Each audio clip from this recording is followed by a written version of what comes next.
This is the Best Insurance Law Podcast, brought to you by Best Recommended Insurance Attorneys.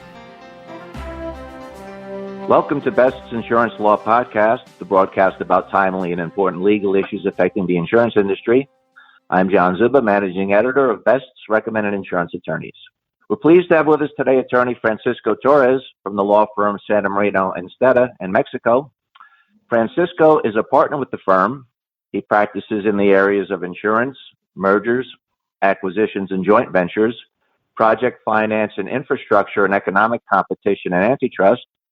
And Francisco, thank you so much for joining us today. Thank you, John. Thank you, and Best as well, for having me today. I hope all the listeners and the families are healthy and safe under these extraordinary circumstances. Thank you, Francisco. Same to you and yours. Today's podcast will address how the Mexican insurance market is addressing the COVID-19 situation. And Francisco, for our first question, what is Mexico's current situation towards the COVID-19 crisis in terms of the number of cases and deaths, economic impact, and any other relevant statistics? Well, Mexico is facing, with the other countries, the health emergency posed by the COVID-19. Today, the number of deceased Mexicans is close to 20,000, and around 2,000 persons have died due to such cause. Phase 3 was declared last week by our Secretariat of Health, which may entail the implementations of measures to restrict the mobility of persons. On the financial side, Mexico's situation is also challenging. The World Trade Organization anticipates a reduction of nearly 6.6% of Mexico's GDP. Perhaps you recall that Mexico receives the COVID-19 coming from a reduction of 0.1% of its GDP, which now is coupled with the suspension of a large portion of the economic activity due to the health emergency, and a steep fall in the crude oil prices, all leading to a depreciation of nearly 30% of the Mexican currency with respect to the US dollar. Among the different measures adopted by our Mexican government to tackle the situation, the Bank of Mexico, which is Mexico's central bank, announced a series of measures to foster the liquidity of the market in around 750 billion Mexican pesos, approximately $30 billion. Francisco, what are the measures currently in effect from the Mexican sanitary authorities to address the crisis? Mexican General Health Council declared the existence of a sanitary emergency due to the COVID-19. And based on that, since March 31st, the Mexican Secretariat of Health ordered an immediate suspension of all activities that do not fall within the category of essential, similar to what happens in the US. But for those activities that are deemed essential, certain sanitary measures should be taken into account to continue operating. For instance, people older than 60 years, pregnant women, and other vulnerable persons should remain at home in all cases. It can be anticipated which activities were deemed essential. First, we have those activities inherently related with addressing the sanitary contingency: hospital, medical activity, pharmaceutical, etc. But others were deemed essential as a result of being part of the critical sectors of the Mexican economy. And here you will find financial services, distribution and sale of natural gas, fuel, etc., food and food distribution activities, and some others. The declaration of suspension of activities was initially to remain in effect until yesterday, April 30th. But as Mexico is reaching the most critical moments of the COVID-19 spreading, last week the Mexican Secretariat of Health resolved the extension of the suspension period for non-essential activities until May the 30th. Francisco, what specific rules and regulations guide the performance of Mexican insurance carriers in light of this crisis? Well, the first regulation affecting the Mexican insurance field is the administrative ruling of the Mexican Secretariat of Health, distinguishing between essential and non-essential activities and ordering the suspension of those non-essential.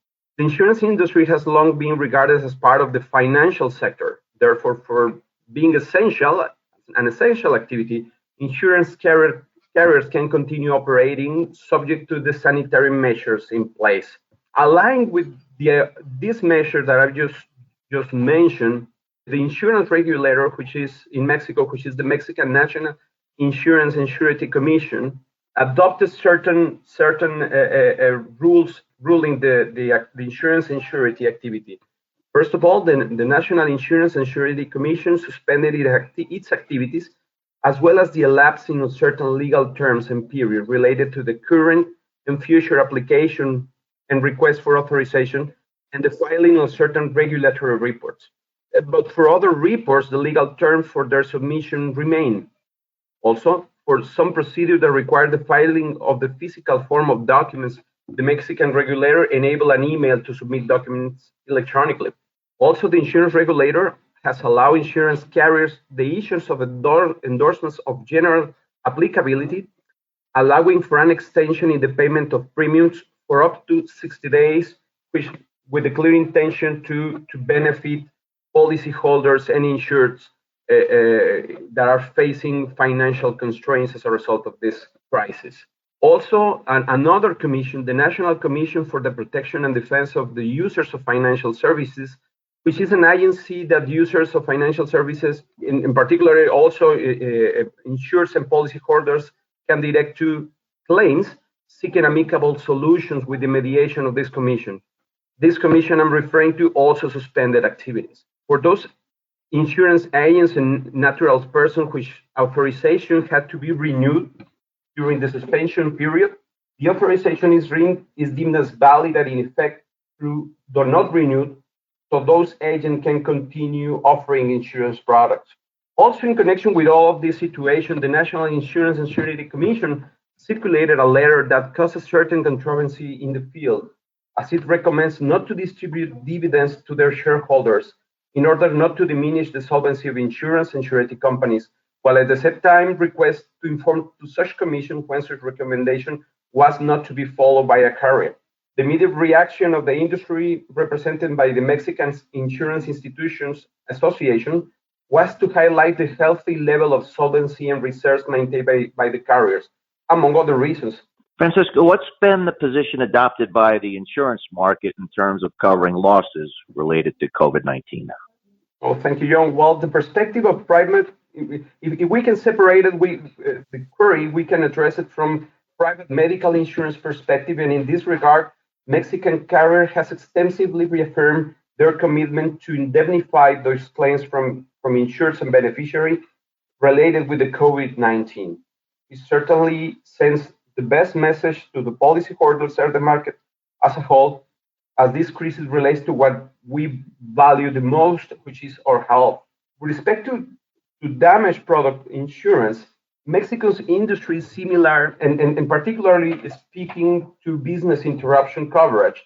Mexico follows the trend of other jurisdictions in the sense that business interruption is indemnified when it derives as a result of a damage to an installation or a facility, which is in this case, in particular case, not the case, as the losses are experienced for the inability to operate derived not from the actual impediment to operate, but instead as an administrative order that is suspending the activities not characterized as essential under the sanitary rulings. We are aware that despite the aforesaid, that is my understanding is the common trend worldwide, in other jurisdictions, policyholders and insureds are affecting their policy, seeking an indemnification for damages due to business interruption.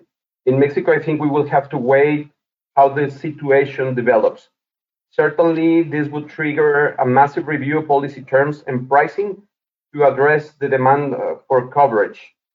Francisco, is there any other consideration to be taken into account by carriers and policyholders that derive from this COVID-19 situation? Well, in terms of solvency regulation, one of the main concerns I would identify is that insurers will be forced to address the best way to manage their investment portfolio in the light of a fluctuating market. This task would certainly require a common understanding from both the carriers and the regulators alike.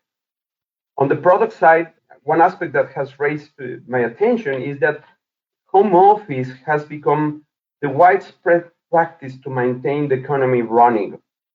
Insurers and policyholders in an insurance company need to assess whether, under the terms, for instance, from the errors and omissions, crime, and cyber insurance policies, the fact that people are working from home in a massive amount have the effect of aggravating the risk that is subject to insurance policy, and as this would affect the coverage.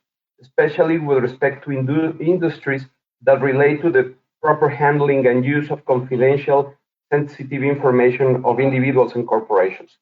Francisco, stay well, and thank you so much for joining us today.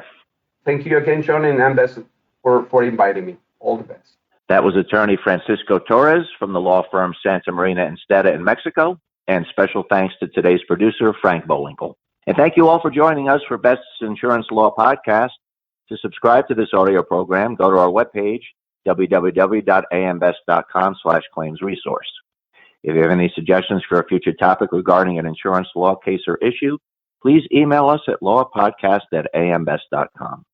I'm John Zuba, and now this message. Best Insurance Professional Resources features valuable insurance industry content, including searchable profiles of client-recommended insurance attorneys, adjusters, and expert service providers.